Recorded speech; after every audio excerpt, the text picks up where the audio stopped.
But here's what people don't tell you. If you don't follow through with these tips and change your mindset when it comes to these 4 things, you will be stuck in the same place and you will not achieve your fitness goals. What is up, y'all? Simanga Michael Japa here, personal trainer and online coach.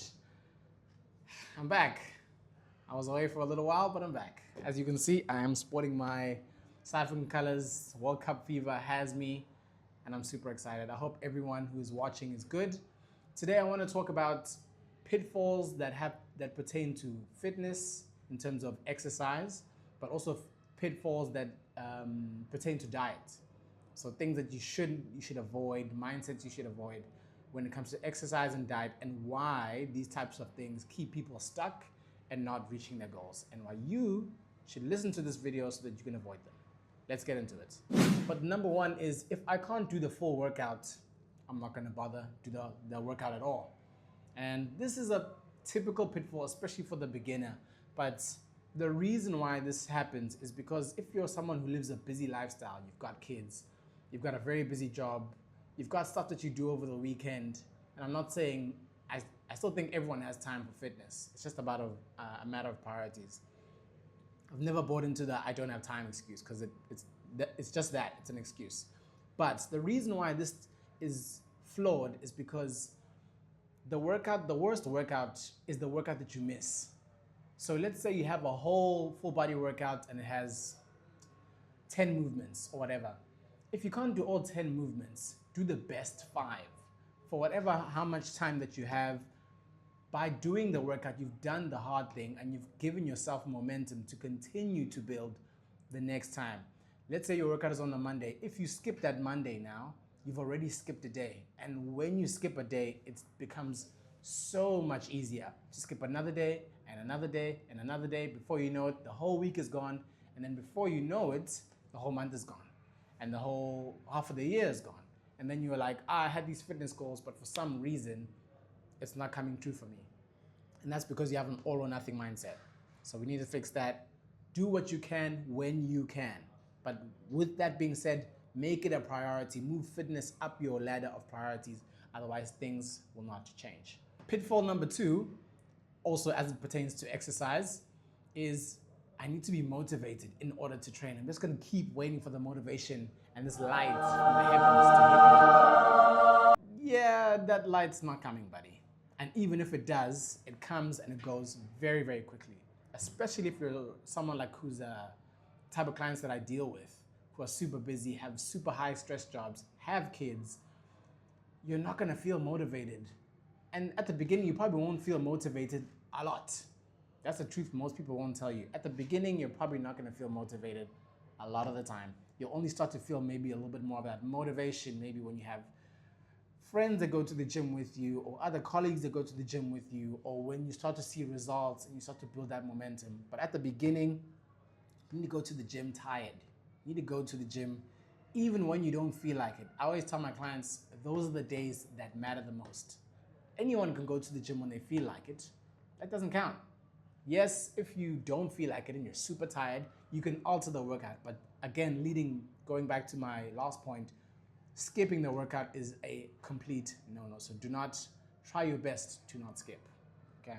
Okay, now let's move on to the diet piece, which is a super integral piece, because a couple people can get the exercise thing right. And when I say right, I mean they can get to the gym. They still have to do the right things in the gym, but that's a video for another day.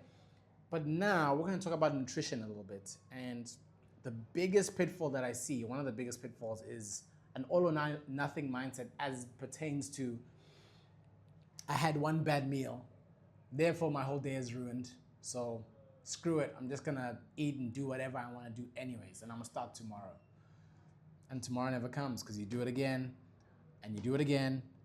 And again, it's almost like you're waiting for the perfect scenario in order to do what you're supposed to do. That's like waiting for you to have a perfect day in order to want you to brush your teeth, or to want to bath, or whatever the case is. You gotta do those things regardless, because those things are you taking care of yourself, and you gotta do them whether you feel like it or not. I don't remember who said this, but they made an example of the whole brushing your teeth thing. And you don't brush your teeth just when you feel like it. You brush your teeth every day.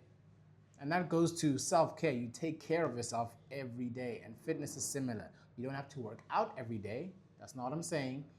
But you gotta take care of yourself every day. And the excuse of, I just had one bad meal, therefore, if anything, if you've had one bad meal, you have more of an incentive, and it would make more logical sense for you to be even better for the rest of the day.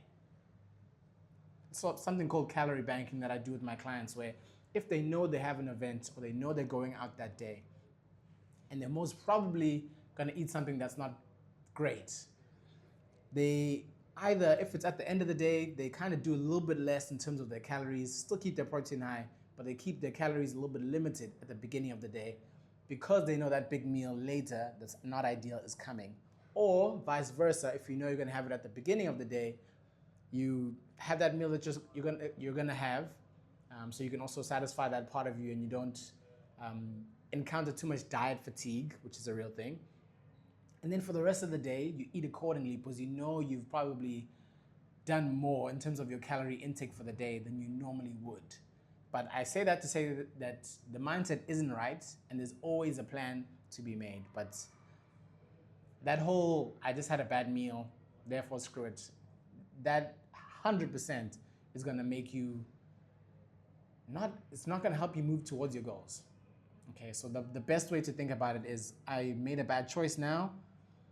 What can I do differently next time? What led to me eating the ice cream today? And what can I do tomorrow in order to not put myself in that position again? Whether it's I make sure that the ice cream's not in the house, or I make sure that I deal with my work stress by talking to someone about it instead of keeping it inside, which is something I struggled with a lot. Instead of keeping it inside, therefore it comes out when I'm in front of the TV and I just want to eat ice cream. So you got to put yourself in better positions, in a better environment to make success easy. You want to decrease the friction as much as possible. Next. The last pitfall I want to talk about here is, I want to lose weight or whatever the case is, so I'm going to take out all of my favorite foods, all the things I love to eat that are not so great, but I'm going to take all of them out, and I'm just going to go cold turkey, and I'm just going to get this thing done. I'm going to smash it out. Yeah, anyone who's worked with people for a long time and understands how people think and how people act, and a little bit of human psychology, will tell you that that's not the best approach when it comes to changing the habits of anything, really.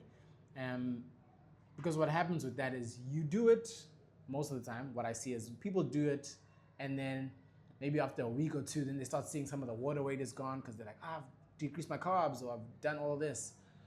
They're suffering though. They don't enjoy their diet at all, but they're suffering, and their body's kind of moving in the right direction, but in a not so sustainable way. So what ends up happening?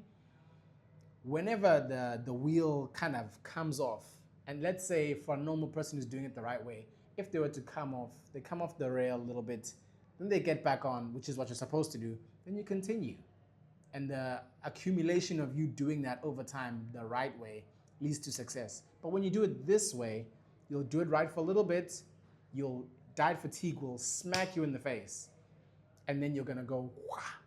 You're gonna have too much of a bender, you're not gonna wanna come back, you might actually end up gaining more weight than you did before, which is one of the biggest things people struggle with, is not just losing the weight, it's actually keeping the weight off long term. And the mindset is normally not right, and that's what leads to people having such complications and issues with keeping weight off of them long term. Righty, I hope that helps y'all. Thank you. Like the video, share the video if you need to. If you know someone who struggles with some of these, share the video. Comment on the video. Subscribe to the channel if you haven't already. Thank you so much for watching. I will see you guys in the next one.